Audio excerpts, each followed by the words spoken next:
A very good evening to everyone. This is part of my daily briefing that I'm having for the press and also for the general public of our state. Friends, I would just like to inform all of you that in the situation that we are facing, the department and the state government has been leaving no stone unturned to ensure that we are able to face these challenges that are there in front of us.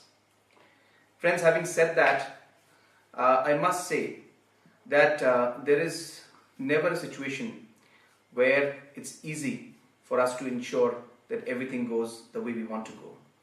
There are challenges we face.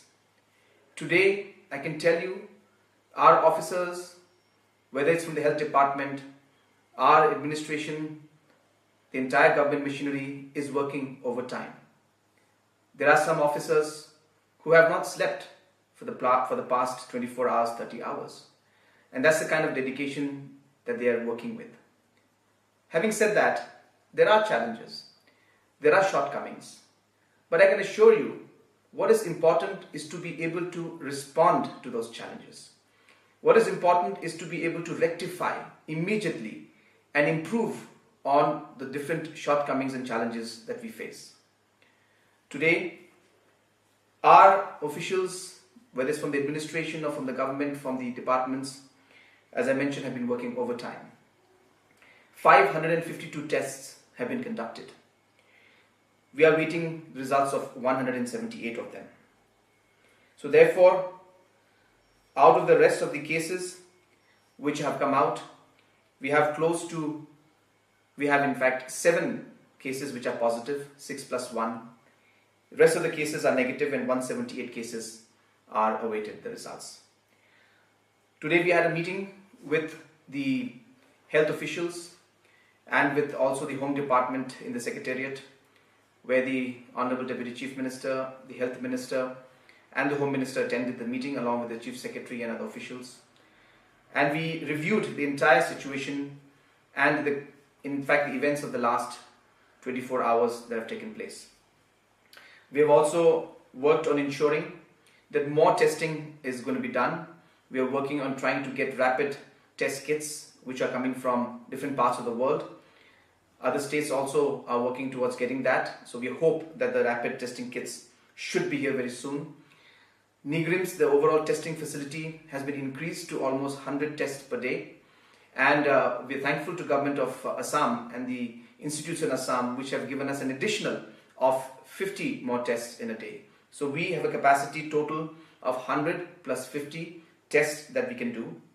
And as you're aware, friends, that given the current scenario, whether it's in the state of Meghalaya or whether in the whole country, the way forward is really to test more and more. And therefore, realizing that, we are ensuring that we are able to get these rapid test kits. We are also exploring the possibility of having pool tests. But in the initial stages, it will be very important for us to do the primary testing. The primary contacts have to be tested first. And this is the phase that we're going through, where we want to complete those, which will be done very, very soon. So friends, with these few words, I know that the press has some questions that they want to ask. I will be happy to respond to those questions that have been asked by the press. So the first question, the son-in-law of late Dr. Silo have alleged that there have been no efforts on the part of the government to segregate the family members of 6 persons who have tested positive, nor they have been taken to quarantine. They are still all together in the same house. What is the reason for not segregating them or take them to quarantine? Friends, I think this may not be the right time to ask a question like this, because it's a very, very difficult time for the family, and they're going through a very difficult situation. And of course, there are many factors one has to remember, which I don't feel appropriate that I should express right now in the press at this point in time. But we need to respect the space of the family. Necessary guidelines, necessary precautions, safety measures which should be taken, appropriate sanitization and appropriate information, has been given to the concerned family. In fact, even though the situation was very, very emotional for them, we had to start the contact tracing process, and a lot of the work has been done, and I must thank all of them for being very supportive in this matter. So friends, my sincere appeal to everyone would be to respect the space and the kind of challenges that the individual family is facing. And yes, we need to be careful, which we are being careful, but at the same time, as I said, it is important to give that space to them. Second question, sir. What is the government's reaction to the public criticism that the health department is not fully prepared to deal with COVID-19? No, I think I have mentioned in my brief statement which I gave that the department is very much prepared. Different kind of SOPs and different kind of arrangements, different kind of mock drills, different kind of infrastructure, training, all has been done. But then situations are very fluid, situations are very complex and challenging. And therefore, no matter how many things you do, sometimes it is difficult to immediately respond to every single challenge. But what is important for us as a department, as a government, is to be able to respond to those shortcomings or those challenges we face and ensure that we overcome them and rectify them so that we are able to move ahead in a smoother manner. And that is the best part about the team that is working right now. Wherever we are seeing that there are challenges that are coming up, our team has not shied away. From the chief secretary level to the departmental heads, to our deputy commissioners, to our police force, to the people on the ground, I must tell you, and I must congratulate you and thank you for the commitment you have. You're doing an excellent job. The government and the state and the people are with you. We know that there are difficult times, but if all of us work together, I'm sure that we'll be able to get through this phase. Next question, sir. Will the government take action against those people who blocked yesterday's funeral at Jhalupara? Friends, yesterday's situation actually was very, very unfortunate. When this happened and when the government had decided that we'll be taking the body for cremation to that particular location, initially the team had gone to check the location. And when that happened towards the evening, where we did not expect that there would be a large crowd, public came out and there was a lot of concern from the residents of that locality regarding burning or cremating the body out there. We, from the government side, from the administration side, we tried to explain. I spoke to both the MLAs concerned and some of the MLAs from Shillong City to resolve this issue, as this is very important and very urgent, and there is nothing to fear because this is being done in a very, very safe manner. All the safety protocols are being followed. There would be no risk to society, and therefore all these aspects were cleared and clarified. And in spite of that, there were some concerns shown by the locality. But in the meantime, the department, the administration and different political leaders started working on if there were any other options that we had.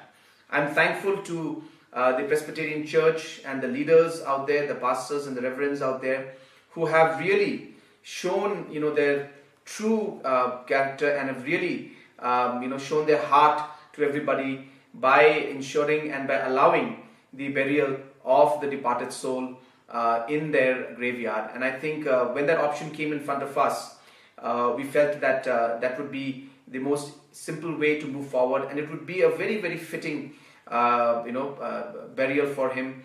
Of course, though there were certain personal desires that he had, but in this given circumstance and given situation, this was the best that from the government side we could do. And I'm once again thankful to the Presbyterian Church and to all the leaders who have really facilitated the particular process. So last question. MHA has issued direction to exempt the lockdown for farmers and other farming related businesses.